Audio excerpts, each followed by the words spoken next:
Hey everyone, so yet another installment in the film exposure test series, and today we're going to be checking out Kodak's Portra 160. Okay, so a couple of things before we get started, just really quick. I have two more of these coming up, Portra 800 and T-Max 400, and then I might kind of slow things down a little bit, but I did want to mention if there's any film stocks that you want to see tested that I haven't done yet, leave a comment below and maybe I'll pick like the two most popular ones and do those before I kind of slow things down just a little bit with these tests. And then the second thing I want to talk about, last week I did a Q&A episode and someone actually commented and said that I should do a podcast, and it made me realize that I've actually only ever mentioned once on here that I have a podcast. It's called The Contact Sheet, and it is on Apple Podcasts, Spotify, all kind of the other popular podcast platforms. And I've been doing this since earlier this year. I think I'm about 20 episodes in, and it's obviously a photography podcast. It's kind of centered in the film photography world, but not limited to it. And it's very much not like a gear or tech podcast, more process, mindset, stuff like that. So check it out. I'll leave some links below if you're interested. But getting back to today's test, Portra 160, this is actually a film stock that I was very interested about just because I'm starting to shoot more of it myself. And I was really curious just about the flexibility of it when it comes to exposure. But I do want to mention, if you're new to these videos, really the purpose of these is just to give you information and you can kind of come up with your own conclusions and make decisions based off that. I'm not saying you should or shouldn't do this.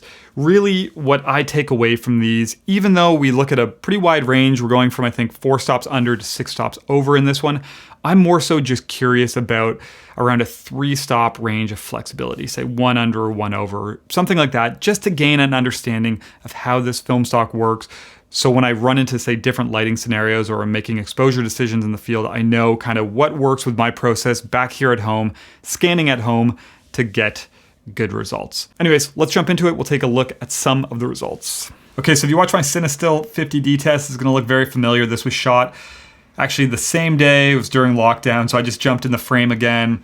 Just nice to kind of have that reference with the skin tone in the frame. But this was Pentax 645N. We did 4 under, 6 over, and this was a sunny day, super contrasty, so it was actually kind of cool to be able to, push the film this much, having, these really bright highlights, this full sun on my face, and then these really deep shadows behind. So just, stretching the film a little bit with this wide contrast range. But what I did is I metered this using a Sekonic L558, using the incident setting, and I actually just held the bulb in front of my face, but I favored it to the shadow side a little bit, just because I didn't want to pick up too much of the sun on the bulb and then obviously end up exposing for the highlights. And then switch things up a little bit. For this one, I actually scanned all of these at home on the CoolScan 9000 and then just converted them using ViewScan and Negative Lab Pro. I did get lab scans done as well. I'm going to use the home scans for reference here just because I wanted to see how this would fit my workflow.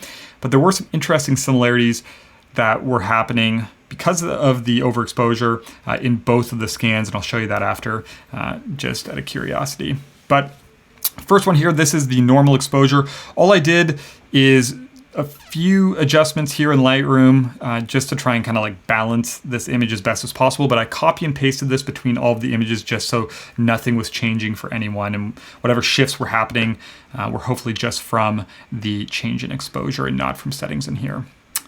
So normal, everything's pretty straightforward. It actually looks pretty good considering we have this, like I said, this bright sun on the side of my face and then these deep shadows in the background here. Still held up pretty well. We'll take a look at 1 stop over, and you will notice a difference right away. Not a drastic difference, but it's something that carries through with all of these. So this is the normal on the left. This is the 1 stop over on the right. Also, just to note, these labels down here, I labeled these all kind of 1 out. They're incorrect, so if you're looking at them thinking I'm messing this up, +1 is actually normal.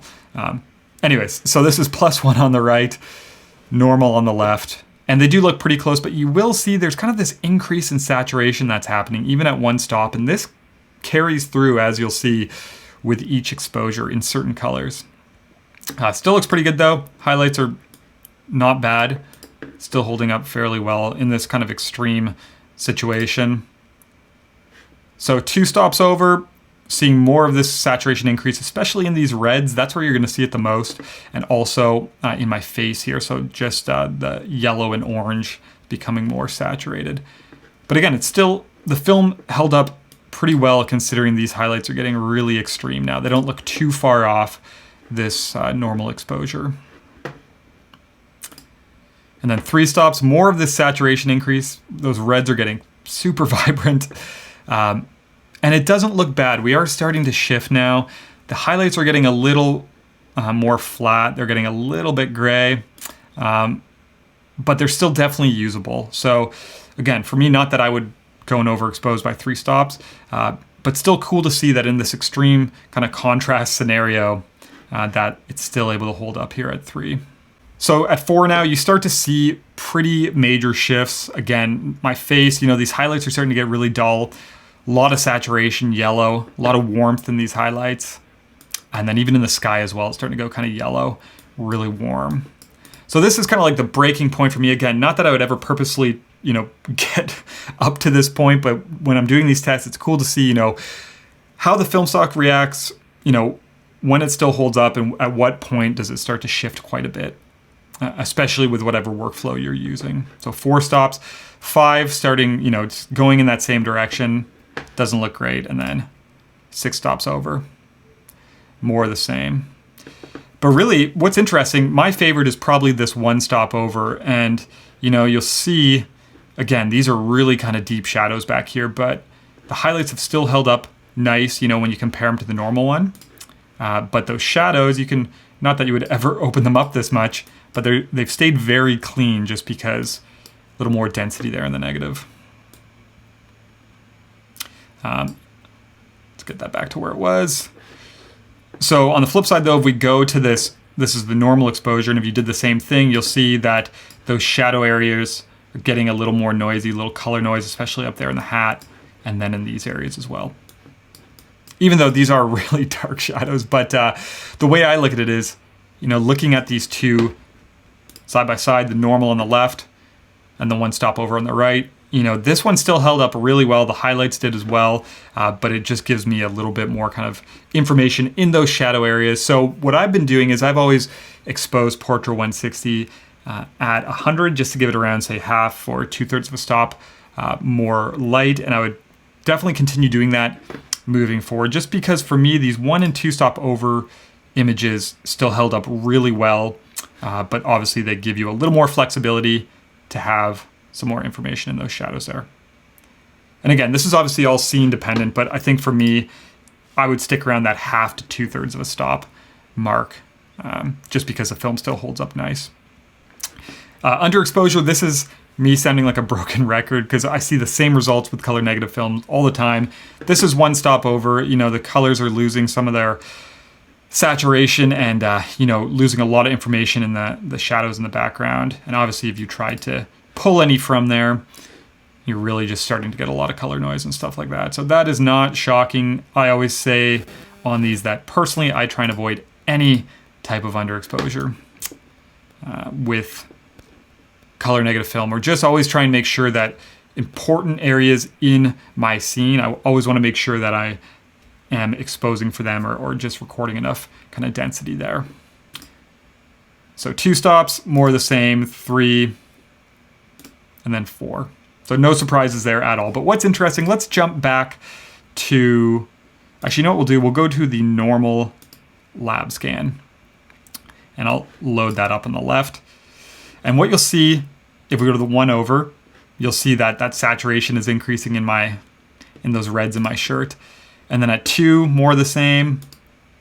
3, getting really kind of intense. And then at 4, same thing. So it's really interesting to see that even with Negative Lab Pro or with the lab scans, which I believe are on a Noritsu, seeing that same change where those reds are getting super saturated, and even, these yellows and these oranges, the highlights are getting really kind of warm, and, there's a lot more saturation in my face. So that characteristic is, carrying through with both processes. Because the challenging thing with this is when you're scanning film and trying to judge these exposure results, it can change so often depending on what process and what scanner you're using. So it is cool to see, do this with the Coolscan and also do it with a Noritsu, I believe it was, and just see that there are these kind of characteristics that are carrying through with this saturation increase as the exposure climbs with this film.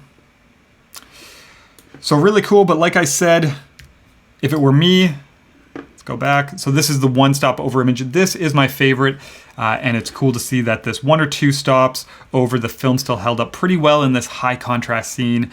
So I would probably move forward, just rating this at 100 like I've been doing already.